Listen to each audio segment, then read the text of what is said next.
We're waiting. Welcome into the Rundown on Fox Sports Radio 1400 around the world on the iHeartRadio app. My name is Rob Sanders. Thanks for joining us this afternoon. Why am I saying it this weekend? I don't know what's wrong with me. As the folks in the chat room are already piling in, we appreciate them. Look, we got a lot of stuff to get to today.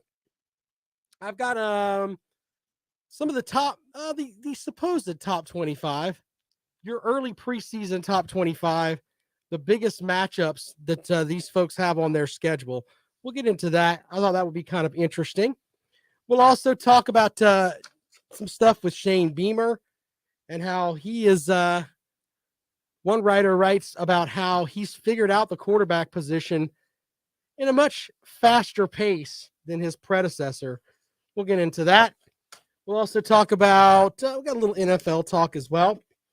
Want to start real quick, though, with just a couple of little things before I get into the schedule talk with the college football.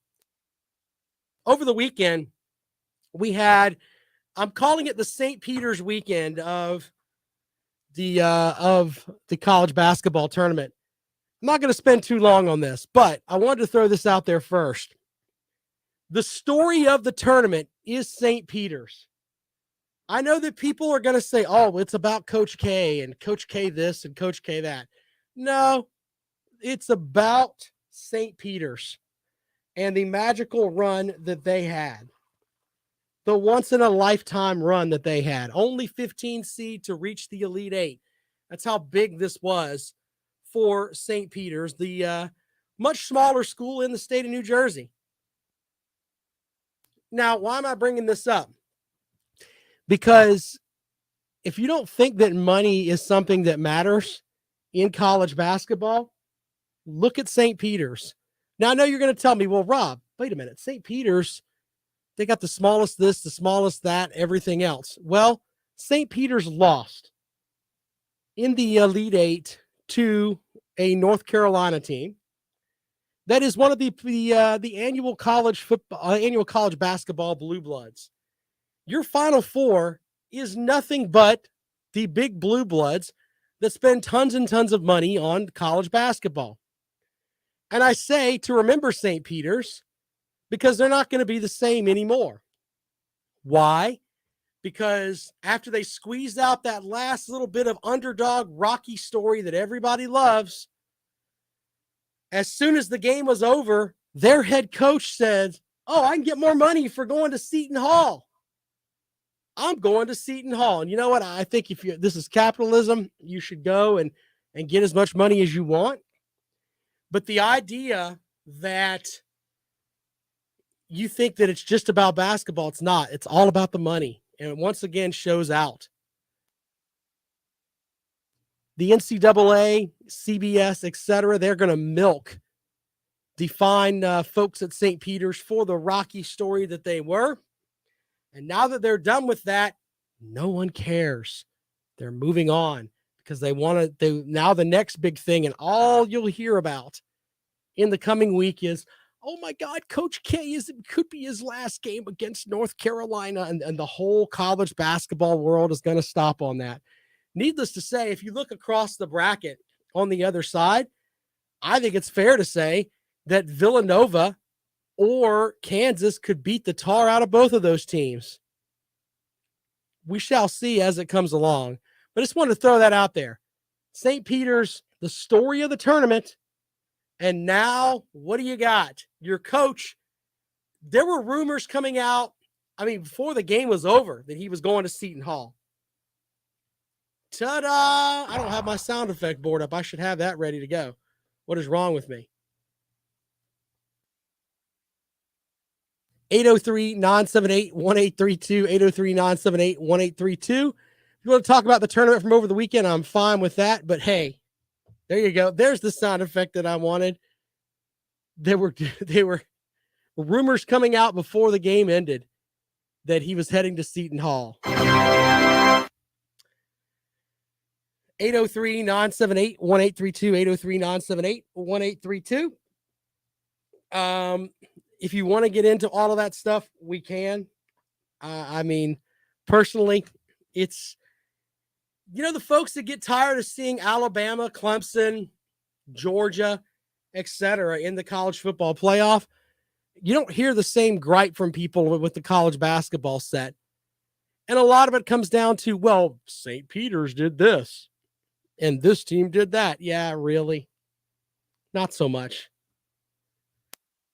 When it comes down to it, generally your blue bloods are right there. You know who's angry right now is Kentucky because they don't get to be there for this. John Calipari's sitting on the beach. Seriously, it's probably where he's at. Sitting on the beach counting his $8 million to be a first-round exit. As the St. Peter's basketball crowd, their coach probably didn't even go home. He's probably like, I'm just going to head on down to Seton Hall. I'll see you guys later on. We shall see. All right, let's look at this, the top 25 scheduling. And these are teams ranked in 247 Sports Top 25. I thought this was an interesting set here. As we look at actually, let's look at Jimmy's comment first because this makes a lot of sense. Three of the four Final Four men's teams are documented cheaters. Can you say Adidas? Did you? Yeah, and he's talking about the African American Studies program at North Carolina, where basically you drive through and get a degree. So there's that. All right, so let's look at these top 25 teams here and the game on their schedule that means the most. And if you want to call in and talk about some of these, we'll have at it. We're also going to look tomorrow at each week by week what game I think is going to be the biggest in the or the biggest games of each week throughout the season. We'll have that for you tomorrow on the rundown. But these games are interesting. We'll start with Cincinnati. They're ranked 25th in the 247 Sports Poll. Man, that opener at Arkansas looks like it's going to be, are you the team that has the capability of getting themselves into the conversation of, hey, we're going to be where we are every year or where we were last year every year? Yeah, we'll find out when they play at Arkansas.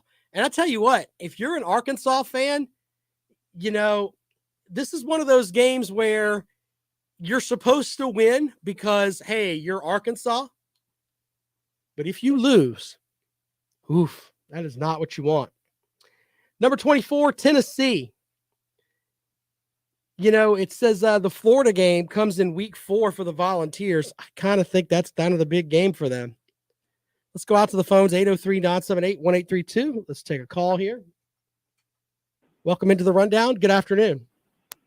Hey, what's up? It's Ballard Sports Media. How you doing, man? Hey, brother. What you got for the program today?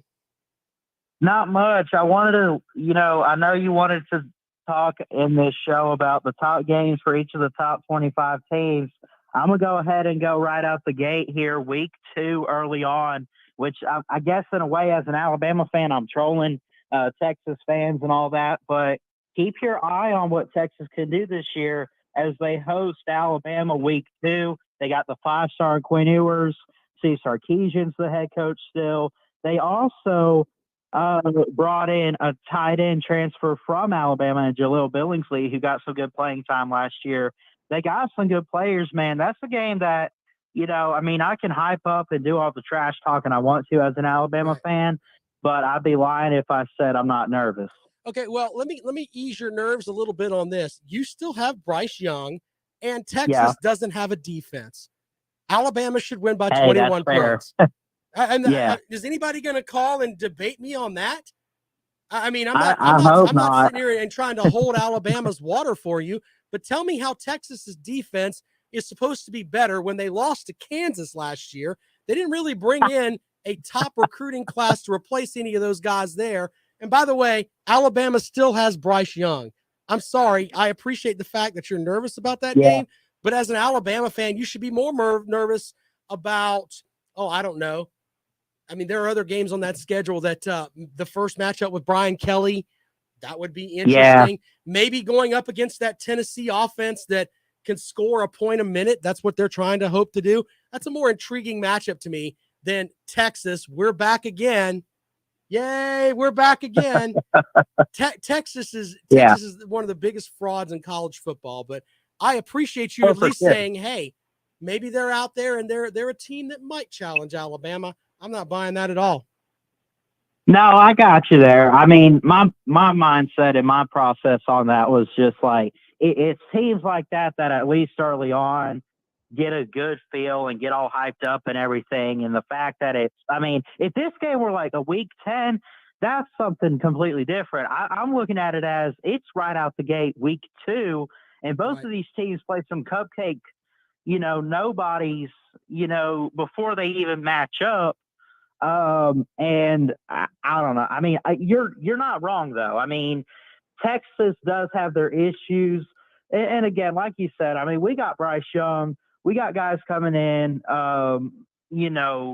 I think who do we bring? We bring back like Trey Sanders and everybody on the running back depth chart. We don't have to go down the list of the talent that Alabama has. What we can say though, you mentioned Quinn Ewers, the young man from Texas, who went there and took all that NIL money, who couldn't see the field last year at Ohio State. This is going to be his first huge matchup of his career. We don't know if he's going to walk out there and get the yips, lay an egg, the shakes. Yeah. We have no clue. All I can tell you is that I know what Bryce Young can do because I've seen that. Ewers is out there and he has potential that he could be good. But in reality, if you're an Alabama fan, it'll be fun to have all the hype and everyone yelling, yay, Texas is back. But you know what? Until they actually get back, just stop. I don't want to hear it. Yeah, I got you. All right, man. Hey, I appreciate it. Yeah, horns down. Thank you. Thanks, man. Bye-bye. All right, yeah, he makes a lot of sense. He makes a lot of sense on some things. But I think that's going to be one of the early anticipated matchups. That's going to be like, we're going to go in expecting prime rib, and we're going to end up with a gas station cheeseburger. That's what that matchup is going to end up being. So, there's that too. Please forgive me if I come across, it's not that I'm bitter towards Texas. I can just tell you from the stuff that we had last season, it's going to take a little bit longer for Steve Sarkisian to weed out some of the weakness, and I'll stand by that term, weakness, that was in that program that Tom Herman put there, that it's going to take a little bit more than one recruiting class. He's got to get him some guys. Maybe Ewers is one of those guys, but you still need guys on the offensive line, and that defense is not very good. I don't think they're going to be lighting the world on fire, but we shall see. We shall see. Okay, going back to the top 25 teams and their biggest game on their schedule that they've got circled. The Tennessee game with Florida. I think that Tennessee, if they have the opportunity to, and this is one of those games where Josh Heupel can, if he wanted to stick his finger in somebody's eye, he could do it. If he could, score an extra set, I think he would. I really do.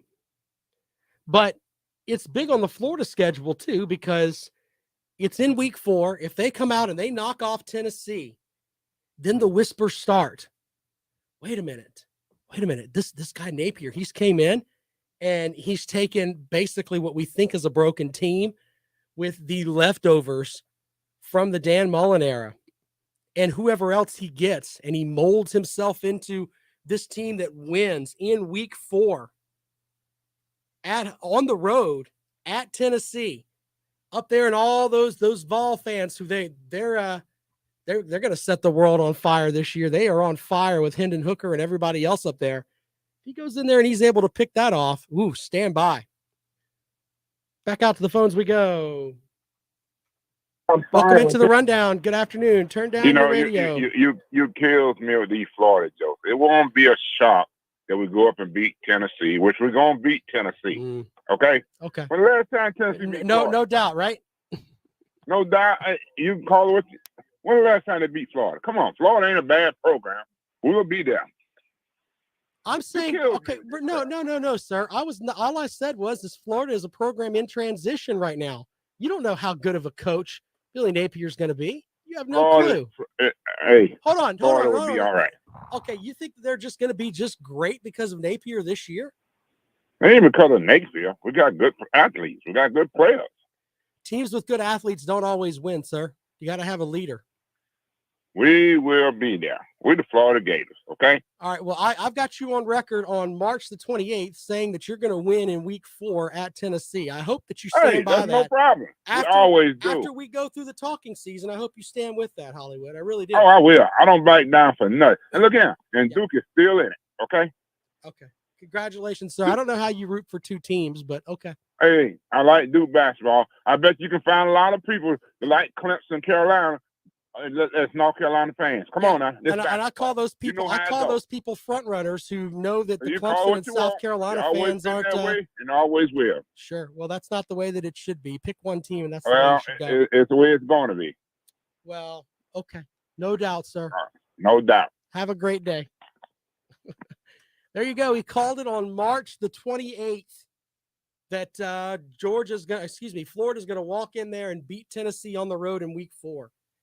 I wonder if it's going to be hot if he'll wear his Duke T-shirt up there, or does he go and invest in like a Florida T-shirt for that game? Got to get the most out of that Duke stuff. I don't know. Bible Belt's right. Pick one team in all sports. It frustrates me when you hear things like that. Oh, I like this team in football and that team in basketball. Let's go out to the phones. Welcome into the Rundown. Good afternoon. It's Big Barney Ross. Somebody's got to call in and just say the cold, hard reality. That's me. Let me give you a cold, hard reality question first, sir. Do you support one team or do you support several teams? Like, I like this team for football and that team for basketball. Which way do you flow on that, sir? No, now college, I'm just all Kentucky. I do like Cincinnati Reds and then, the Tennessee Titans, small market. That's completely different. I'm talking about with your college stuff. It's better to have just one team and that's it. No, I'm all about Kentucky archery. That's right. Gymnastics. Have you seen some of I tell you what, I like the scenery with some of those archers. If you go out and check some of that, there's a pro tip for you. Anyway, what did you got for the show, sir? Billiards. I call in to say the cold, hard reality, and somebody's got to do it. Might as well be me. Now, here's the situation. Kentucky is using the transfer portal more than the Starship Enterprise. That's fixing to catch up with them. We've had a lot of season-ending injuries in the secondary, and they're just trying to eat that portal up. It's going to catch up with you sooner or later. And Tennessee's schedule, Georgia, Alabama, you got Florida, LSU. I know Hollywood's right. I mean, until Tennessee can actually establish some sort of dominance there on the field, I mean, you're looking at least 3 losses there. Kentucky's not going to be second in the East. We just got too many injuries. And so what does that leave you? I think the whole SEC East is going to be wide open this year. After Georgia, right? Going to be the dominant. I mean, you think it'll be open? More than likely. Okay, so I think you're saying we're going to have Georgia and then 2A, B, C, and D, basically. I say you're going to have some teams step up that just, come out of the blue. I mean, before these injuries, I would have picked Kentucky to finish second, fighting Tennessee right there. But no, I don't think either one of them. I mean, after looking at Tennessee's schedule, will Florida make that step? Because they do get a lot of good athletes down there. Yep. South Carolina. Yeah. I think it's just going to be a bag. You can reach your hand in there. Normally, you wake up, you pencil in Georgia, then you write Tennessee, Florida side by side, and then everybody else. But not in the last so many years. So I'm just going to go on record and say that I think Georgia's going to run away with it this year, and there's really nobody going to challenge them. And I think probably South Carolina's got as good a shot of coming in second as Tennessee does, really. Well, that's just Big Barney Ross's opinion. I'm going to get off here and listen to what you guys say about that. Appreciate it, brother. You have a great day. All right, one more call before we go to break. And welcome into the Rundown. Good afternoon. Hey, Rob. This is Scott from Hartsville. Hey, Scott, what's up? I have a question. I saw the Ohio State Pro Day, and I remember me and you talking about how Deshaun Watson wasn't able to throw to Clemson receivers because it wasn't his pro day. He was right. And the same thing for Trevor Lawrence. Mm-hmm. But it was the same thing for Trevor Lawrence. But I noticed that the Ohio State's quarterback, he threw. I think that I don't know exactly. I wish that I could give you a concrete answer on that. It seems like some programs they let their receivers run, but then you have other programs where sometimes the guys that wind up working out somewhere else. I mean, there's so many things out there with the NFL draft that I wish that I could give you an articulate answer, but I don't have one. Yeah, but I mean, the quarterback that's coming back for them next year, he threw to the receivers for their pro day. Right. And I think because I remember at Clemson's pro day, they had one of the coaches throw the ball. Right. Because they said Lawrence couldn't do it. Well, they had J.P. Losman, if I remember correctly, up at Clemson throwing the receivers there. Yeah. So there's, I don't know, man. You know what? I'm going to research that, and I promise you I'll get back with you on that before the NFL draft starts. And do you think that it was a coincidence that North Carolina and Duke got seated in brackets where they could possibly face each other in the Final Four? I could sit here and give you this conspiracy theory that I had in my at my house after I had a couple of shots of bourbon the other night, where it's like Duke, if you sneeze on them, you get a foul. That's how Texas Tech ended up dealing with them. But I could talk about that and talk about how Duke should have won that final game at home, but the bag man didn't make it there with the money, and North Carolina ended up getting better. I don't know. College basketball is it's just slimy. It really is slimy to me. Yeah, it's crazy. Thank you, man. Appreciate it. All right, got to go to a break. We come back. We'll have more for you. Circled games on the top 25 calendar for the top 25 teams they have on their calendar. There we go. Words, sir. Words. More of the rundown when we come back. This is Fox Sports Radio 1400.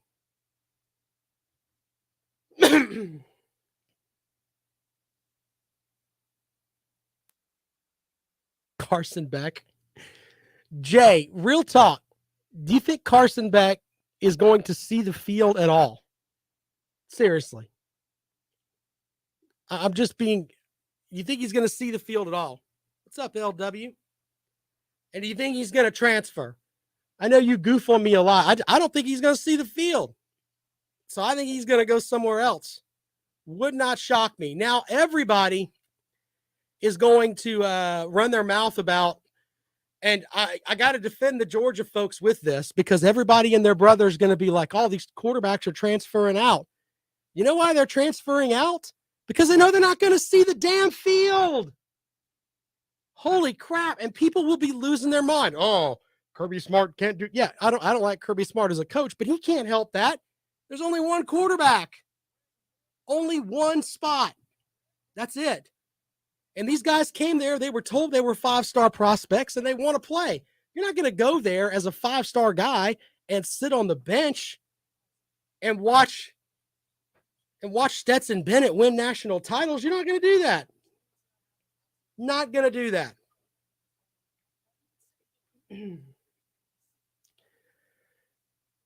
Jimbo Fisher doesn't impress me. Just saying.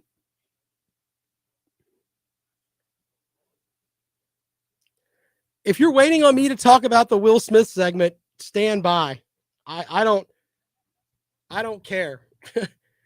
I'm one of these people where I don't watch the Oscars. I tweeted some stuff out about it because I thought it was funny. But as in reality, the Oscars are just the elite, beautiful people giving each other awards. And I don't care. Sorry.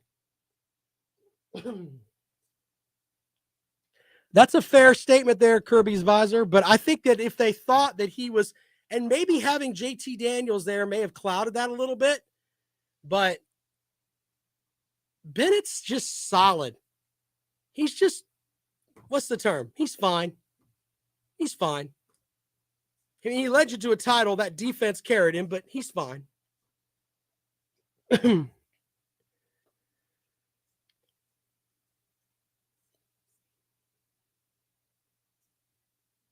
I don't know if the Georgia defense will be as elite this year. And I think the honest Georgia fans will tell you that, because if you say that defense is going to be as good as it was last year with the guys that are gone, you're kind of pissing in the face of those guys that were there. I think the good, honest Georgia fans, that you're going to have the people that are like, best defense in the history of time. Yeah, those folks, I can't convince them. But the other folks, yeah, I'm starting to, I think that they'll come on board with that. Welcome back to the Rundown on Fox Sports Radio 1400 around the world on the iHeartRadio app. My name is Rob Sanders. Thanks for joining us today. Back to the top 25 teams and the games that they're circled on their calendar as they head into we're in spring camp right now.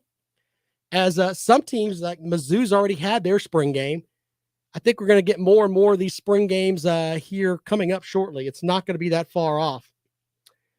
But games that are circled on that calendar for some of these teams. Let's go to Wisconsin. The Badgers, you got to look at, they go to Columbus on September the 24th. They win that game. They're going to be 4-0, and we're going to have the talk of, man, this is the year of Wisconsin. This may be the year of Wisconsin. 22, can BYU make the playoff? They have a week 2 home opener against Baylor. Their home opener is against Baylor at home in week 2. And if they win that game, then we'll start getting the talk of that. Southern Cal, they will play Utah in mid-October. That's going to be for the big matchup there to determine who's the top dog in the Pac-12. I'm not buying into Southern Cal yet. I know that everybody's like, they got Lincoln Riley. I don't care. Oklahoma, ranked 20th. They have, of course, the Red River Rivalry on October 8th, but there are 2 conference games ahead of that make a lot of sense that they probably have circled: Kansas State and TCU. If you drop both of those games, you could have a Red River Rivalry that's not going to be worth anything. The 19th ranked team in the preseason rankings is Iowa. Their big matchup that I'm sure they've got circled is against Michigan on October the 1st. If they win that, they could surge up to the top of the conference title race. I don't know if that's going to happen or not, but we shall see. Some comments up here. We'll get some of these before we go to a break, and we come back. We'll talk about the Kentucky Wildcats and their game that they've got scheduled. No, it's not Eastern Kentucky. Papa B says BYU is still a good head coach away from the playoffs. Kirby's Visor says, does Missouri land JT Daniels? Because that would make the matchup interesting, to say the least. You are right. I think JT Daniels keeps Mizzou from getting beaten 30-7.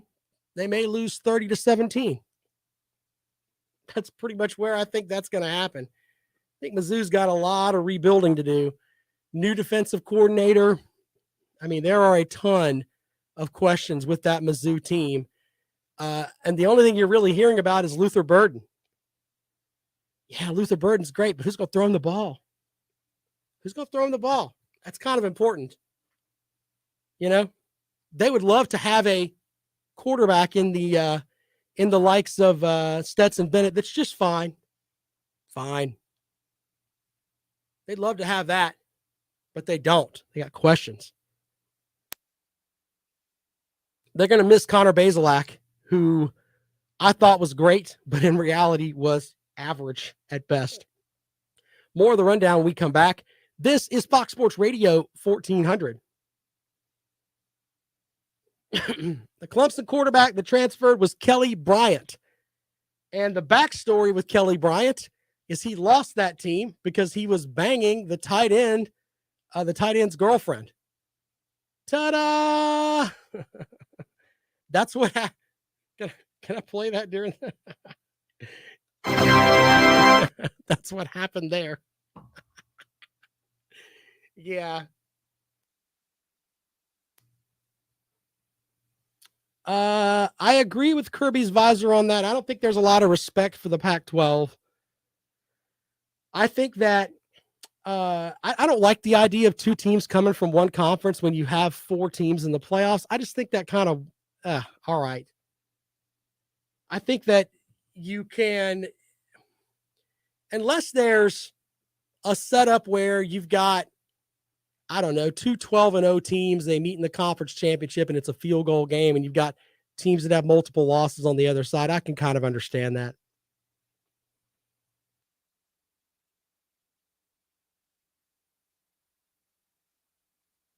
All right, jackpot. The idea that he was banging the girl, he was banging the tight end's girlfriend, though. That was happening, too. And he did suck. That's why he left.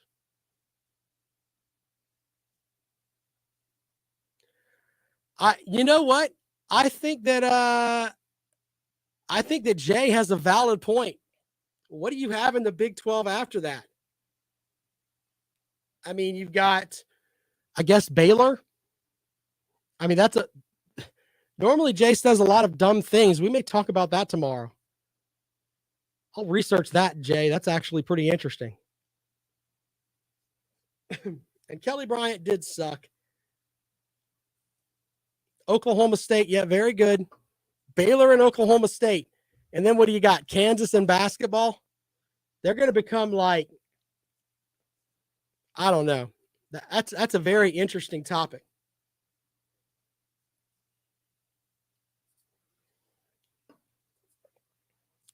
I don't think they'll be called a group of 5 team, but they're a group of 5 conference, but they'll be treated like a group of 5 conference. I think that's fair to say. But to be honest, it's not like Texas has been worth a damn for a long time. I mean, it's basically Oklahoma. The only reason Texas's name is in there is because of the money that they generate. I mean, if we're just being completely honest here, Baylor's been a better program lately. Oklahoma State's been a better program. So,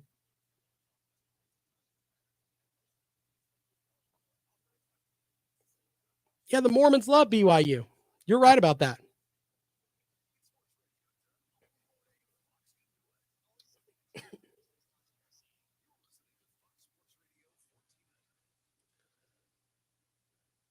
(803-978-1832), 803-978-1832.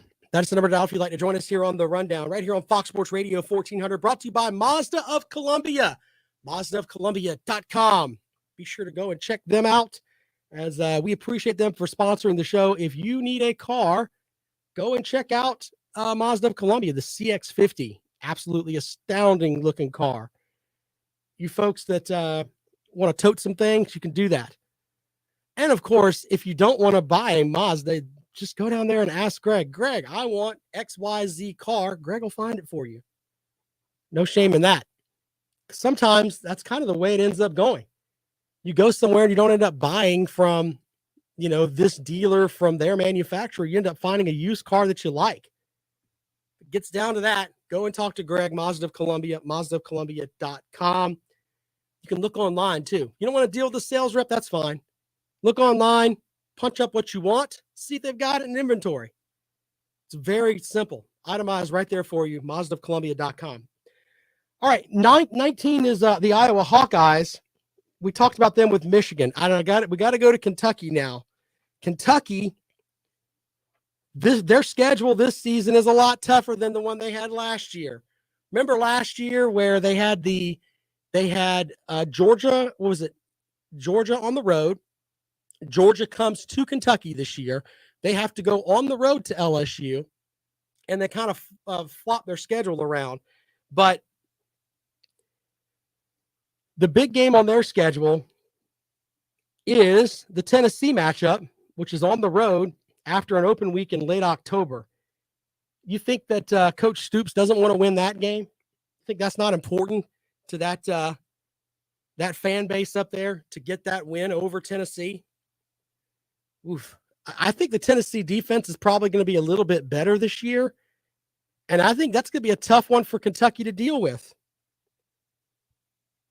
I mean, I know they're bringing back Will Levis, Chris Rodriguez, and they've got Cavassier Smoke. What a great name. Cavassier Smoke.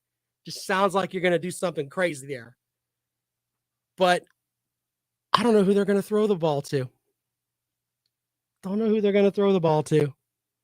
Until they figure that out. Now, they may have that figured out late in October. As we get closer to buying Halloween costumes and everything else for your kids, maybe Kentucky will have that figured out. I don't know. But the benchmarks of Kentucky are they're going to run the football and they're going to play good defense. The reality is, though, is that that Tennessee offense can wear you out. 803-978-1832. 803-978-1832. 17th ranked team in the country, according to 247 Sports, is Arkansas. Can they get past Alabama? I know that sounds kind of crazy, and people talk about that game being scheduled, but I think if I'm Arkansas, I'm looking at, can they beat LSU? Can they keep a leg up on the Tigers, who are in a transition phase here with Brian Kelly coming in as their head coach? So I'm not buying the Alabama matchup. I think you're shooting for the stars there. If Arkansas wins that game, they're going to be like Texas A&M, in my opinion. They'll have that great marquee win their fans will talk about for years to come. But in reality, it's going to come back to, yeah, but we lost to Auburn. We lost to LSU. Things like that. I think that's what's going to be the big deal when it comes to that one. The Houston Cougars are ranked 16th. I think that their second matchup of the season against Texas Tech is the game where, hey, we're going to be the group of 5 team that's going to step out and possibly be this year's Cincinnati. So give me that matchup there. NC State is ranked 15th, and it comes back down to this. The first game in October for NC State is on the road at Clemson. Look, NC State won at home last year, and that's great. But beating Clemson at home, they haven't lost a home game there since Pittsburgh in like 2016. I mean, it's been that long, as the winning streak at Death Valley is just insane. They do bring back Devin Leary, and they're a team that if they win that game, they're off to the races. I really, really believe that. Michigan State is ranked 14th in this poll, and when you look at their schedule, first of all, I don't think Michigan State's going to be the 14th ranked team in the country, but since they're ranked, I think the big matchup that they have to worry about, if their coaches are smart, they'll look at Maryland because they play them before they go to Ohio State and Wisconsin. Then they have a huge matchup at Michigan.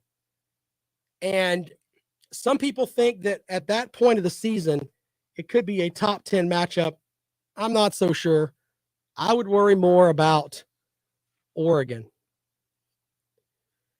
803-978-1832, 803-978-1832. LW says Kentucky is losing a generational O-line for Kentucky standards. 3 of them will be drafted, and then their O-line coach went to Bama. A lot to replace. Very good, sir. Papa B says, we know for sure that Auburn and Bama will cheat Archie out of any chance. That's funny.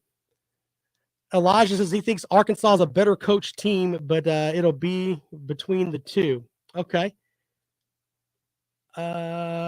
Big Barney Ross says Texas A&M is the AT&T of the South. Poor reception. Woof.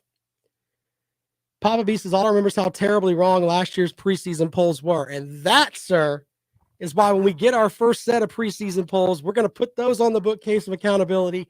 I'm cleaning the bookcase of accountability off, by the way, here in the next couple of days. We're going to start putting new stuff on there for the new season because a lot of that stuff's going to be coming out right about now. 803-978-1832, 803-978-1832. The Pittsburgh Panthers ranked 13th in the preseason top 25. What is the game they have circled? Well, some people might say that it's the Miami matchup. I don't believe that.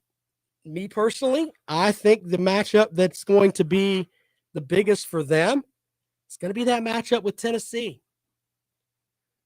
I think that they want to, folks are saying there's a lot of talk out there, especially from the Tennessee folks. Well, if Hendon Hooker would have played, this wouldn't have happened.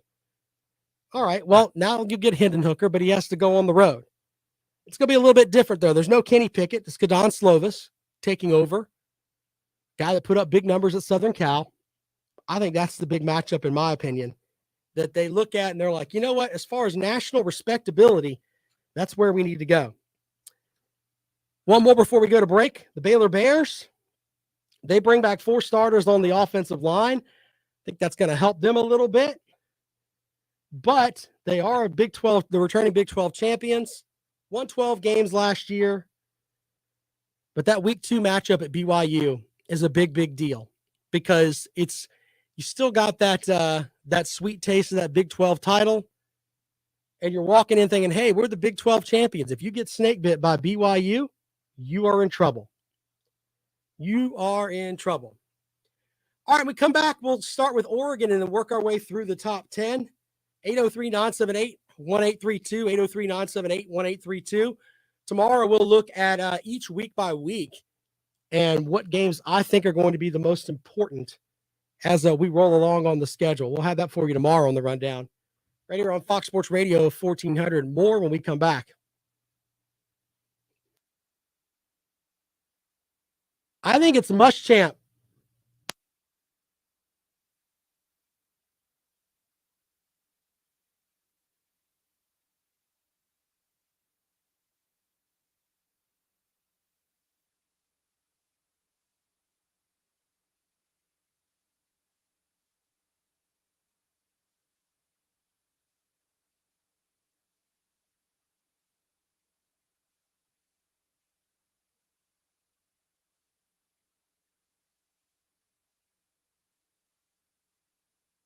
That's a good who would you rather have? Would you rather have Will Muschamp or would you rather have Derek Dooley?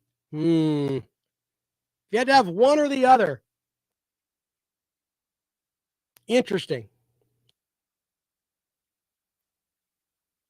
Look, I don't speak for South Carolina fans, and Jackpot's in the chat, I believe. He can answer that question for you in a more Gamecock light, but I don't think the majority of them want to say, hey, we're taking Georgia leftovers. Hey,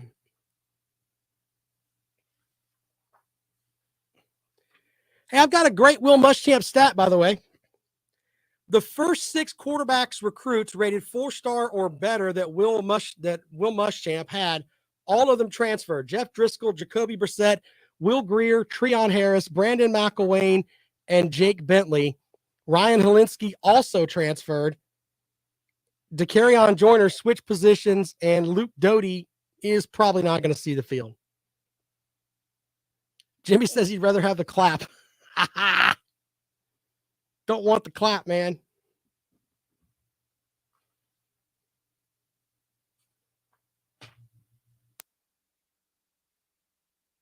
That's fair, LW.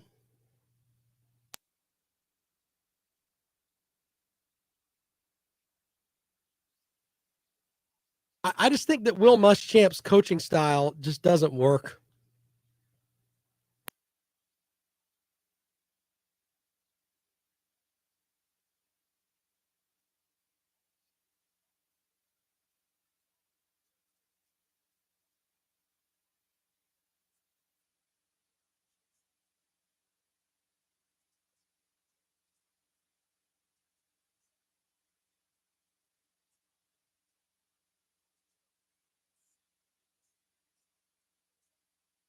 I've heard, Dakota, that Brady is going to the Dolphins and Sean Payton's going to coach the Dolphins. I've heard rumors about that, and I'm like, I don't think that's going to happen.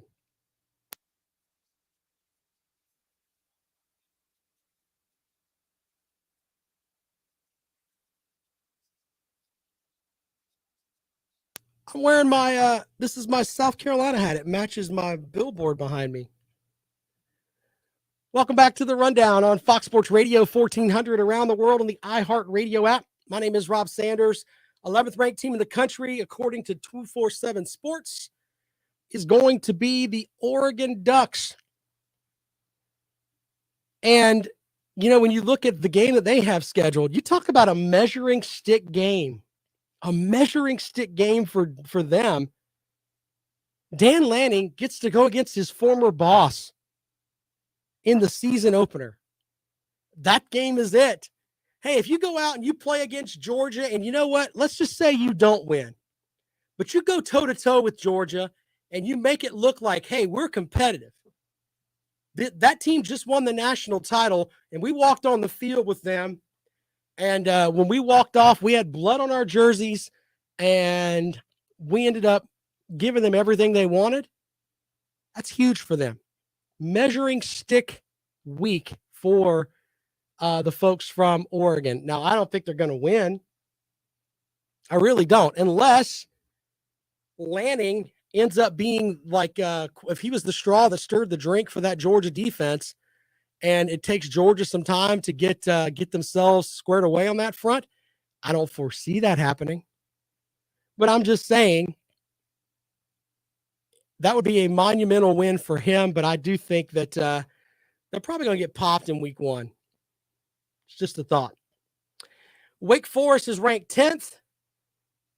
Their game that they have on their schedule that is most likely circled. You know, they've got to beat Clemson. They've had just horrible luck against Clemson. I say horrible luck in that the offense that they run, Brent Venables had that thing figured out. Maybe it's the matchup with NC State that could put them in the mix to win the Atlantic. 803-978-1832. Barney Ross says Ed Orgeron at Oregon would be confusing. Crazy. All right, so that's number 10. Number 9 on the list as we roll along here, the Michigan Wolverines. Michigan's first test against a potentially nationally ranked opponent will be October 1st at Iowa. They can roll through that. They'll be 5-0, and they could have a good spot there in the top 10. 8 is Oklahoma State. You know, the big thing with them is that when you look at their schedule, what was it that the Texas matchup, I think, of course, is it the Texas matchup that I circled? I can't remember. Hold on. I'm going through my notes here. Oh, Baylor. Yeah, they got to play Baylor. There you go with that. October 1st, they get a bye week. All right, the Clemson Tigers ranked 7th. I think the Clemson game that is circled is the Notre Dame matchup. There you go. Jay going with Clemson is going 8-5 this year. He's calling it now on the bookcase of accountability. I don't know if I'm buying that. I think the Clemson schedule is hot dog water. I mean, I'm just being completely honest. They could match up out there with me turning the dials and win 9 games. They're the only games on that schedule that really look tough, in my opinion. NC State's going to be pretty good, and Notre Dame. I don't think their schedule is that good at all. I do think that they could go through the schedule at about 11-1, like Justin is saying, and they get into the first round of the college football playoffs, and they might get smoked. We shall see. Number 6 on the list here is Utah. Utah, Southern Cal in October. That's going to be the big one there. Notre Dame, by the way, they travel to Ohio State. Yeah, they've got that game circled, I guarantee you. Texas A&M is ranked 4th in the country. And let's see here. The Aggies, I think the big thing with them, of course, it comes back down to LSU or Alabama. Carolina Jackpot says not high enough for Clemson. How is it that that differ from any of their other schedules? Look, I can explain this to you, but there's a section of folks that think that Clemson doesn't play a tough schedule every year. The reality is that when you look at it from this perspective, from their non-conference schedule, they've got South Carolina, who's supposed to be resurgent, and they've got Notre Dame. That's a pretty tough non-conference schedule. The rest of the conference, though, not so much. Let's go out to the phones before we get out of here. Welcome into the rundown. Good afternoon. Rob, sir, how are you? Hey, man. Did I just really hear you try and hype up NC State as being a threat to Clemson? I think that NC State is the only ACC team that can threaten Clemson. I'm not hyping them up. I don't think there's give me another team in the conference that can beat Clemson. I'll wait. Well, I'm fairly certain it's not NC State. I mean, Dave Doeren has never won 10 games in a season and has never put back-to-back nine-game winning seasons together. Okay. So, I mean, if we're this to is go the same by, Dave, this is the same Dave Doeren that won against Clemson last year, though, right? How many times has he beat Clemson? Okay, and that's fine too, but there's other matchups where they should have won. A couple, what was it, 5 years ago, whatever it was, where the kid missed the field goal. I mean, they should have won that game. Yeah, they've been also competitive. They also got humiliated by a bad Miami team. Well, and that's fine too, but they still finished 9-3 last season, 9-4, something like that. I think. I mean, there's not another ACC team out there that, as of right now, you look at and think they could walk in and beat Clemson, and they got to beat them at home. It's not really putting them up. It's just saying that the conference is garbage. Well, we'll have a better idea of that week 3, depending on how Miami's able to do going into College Station. I think you'll get I don't think they'll win that game, but I think you can get a really good idea of where they're going to stand, especially as far as being in the ACC this year. Well, I just think that looking at that, I think that Clemson's toughest games are the non-conference game against Notre Dame. I don't see South Carolina going up to Death Valley and competing, but NC State, I think, is the other team on the schedule that could do it. I really do. Yeah, I think Dave Doeren's a bad coach, and I mean, just going by his track record, I have to assume that he's going to win 7 games this year because that's what he usually does. And I think Notre Dame's going to take a step back. You don't lose the winningest coach in Notre Dame history, right, and just keep it going. Well, under that logic, then, if Dave Doeren sucks and Notre Dame's going to take a step back, then Clemson should go 12-0, right? You see anybody else on that schedule that you're writing home about? I mean, Georgia Tech. Come on. I mean, where are we going here? Wake Forest. I like Dave Clawson, but they have issues when they play Clemson. They get blown out every time.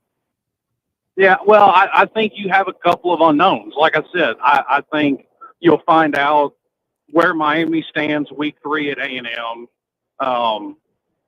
And to me, Florida State's still kind of an unknown because they've recruited better than I think people are really taking notice. And just because, they've lost a couple of games that maybe or not they should have. Look at the second half of last season. Sure. And it looked like they were starting to put something together. Well, we'll see on that front. But as of where we sit, March 28th, the only team I think that can possibly get in there and beat Clemson from the ACC right now, I'm going to go with NC State. Maybe Wake Forest if they can do something there, but I'm not sure. Hey, man, I got to go. I got to head out, but I appreciate you calling, man. You're always welcome. Yes, sir. All right, there you go. Not buying the NC State stuff. I mean, I don't know. I don't know what else you need from NC State. I don't like Dave Doeren, but we got more schedule stuff to go tomorrow. I'm going to give you tomorrow. We'll give you the top 6. I'm going to hold on to this, but then we've got week by week what I think are going to be the biggest games of the season. We'll do that tomorrow for you here on the Rundown. Quick comment from Carolina Jackpot. How can this guy say NC State is not a threat to beat Clemson when they just did it last year and spare me the injury stuff because Clemson was healthy at the time? I'm just saying. I agree with what Jackpot's saying.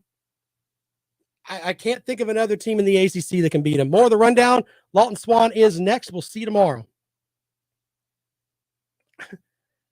What's bull crap?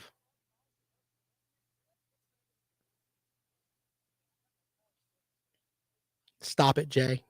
You're full of it, Jay. All right. Hey, I appreciate you guys, man. We'll see you tomorrow. You guys are awesome. Thanks for joining us on the program.